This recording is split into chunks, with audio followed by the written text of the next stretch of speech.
A good beef roast is a wonderful way to celebrate any occasion with your friends and family, or just a nice meal on a Sunday evening. And joining me in the studio is Chef Shanoa French from the Chekhov-funded Beef Culinary Innovation Center at the National Cattlemen's Beef Association. Thanks again for coming back to our show. Thanks for having me.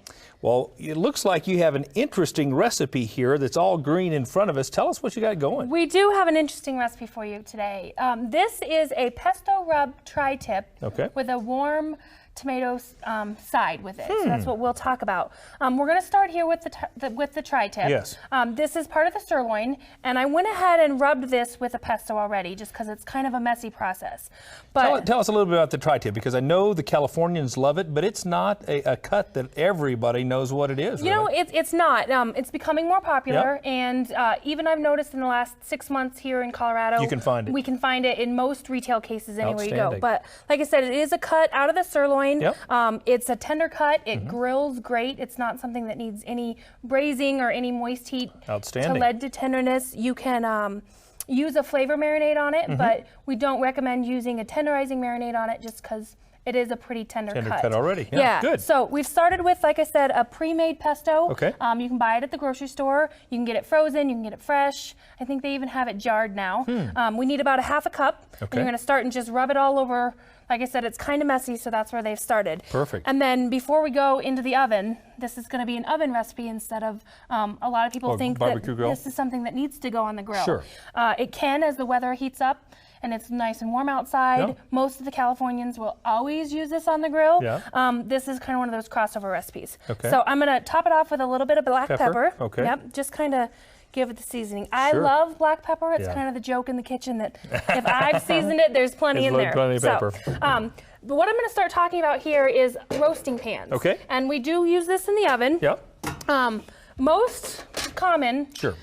This is most common ovens. This is a broiler pan, technically. This usually comes with all standard ovens. It usually is in that bottom drawer. The nice thing about it is it has a bottom, kind of catches all your drippings down there. So this is an option that you can use. Another option, and what I'm going to go ahead and stick it in, is this is just a different type of roasting pan. It's got a little bit of a grate on the bottom. The most important thing that you need with a roasting pan is that there is something on the bottom of your pan keeping your beef off the bottom. I see. Because what happens is when you're truly roasting, you need to make sure that it's on there and the air will circulate all the way around the product, come underneath. If you were to put this in the bottom of the pan, as it cooks, there's water, moisture that comes out of your product, and then you're going to have steaming action on the bottom of your pan. You won't get a nice, that caramelization or the Maillard reaction all the way around the food. A wire rack would do the same thing? Absolutely. If you have some sort of a metal cookie sheet at home with a wire rack, as long as it's not plastic, absolutely.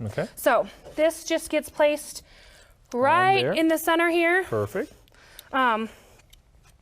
Very good. That's easy enough. And then you stick it in the oven? Yep. And I'm going to go ahead and stick this in the oven, 425 degrees. So we are roasting. It's a little higher temperature, and it only goes in there for about 30 minutes. Oh, wow. Yeah. So it's not a long recipe. Make sure you put it in, the middle to the upper 2/3 of your oven. You don't want it real low against the bottom of the oven because you'll have a lot of heat down there.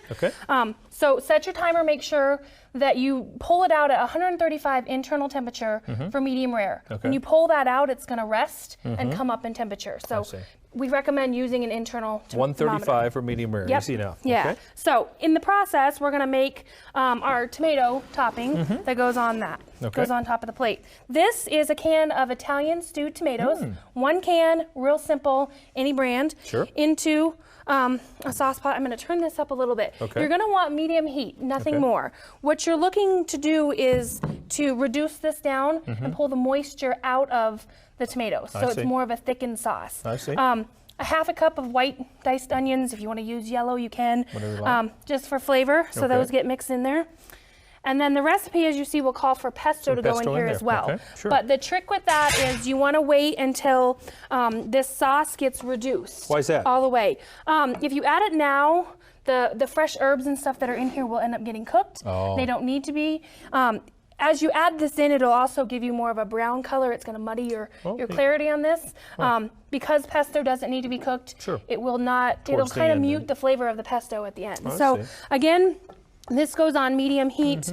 Doesn't really need to be watched. It can kind of be stirred. For about how long? Ever so often, about 15 to 20 minutes. Like I said, same kind of time. Get your roast in, that real simple ingredients go in, and you kind of let it go. That's outstanding. Watch it so it don't burn. You don't want to Smells cook it too fast. Yeah. And in the Italian stewed tomatoes, that can has a little oregano, a little garlic, but it's real simple.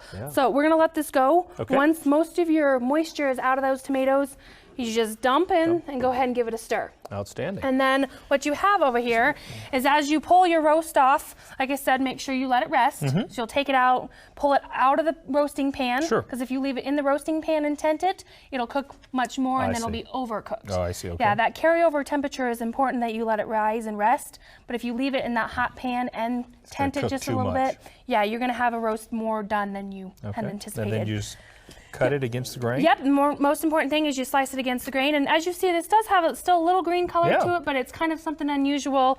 And it's got a great flavor, pinkness on the inside, and then you just add those great stewed tomatoes next to it. What a great recipe. That's outstanding. Thanks so much for coming and sharing this again with us, Shanoa. We really appreciate that. And for this and other great beef recipes, just visit our website at cattlementocattlemen.org.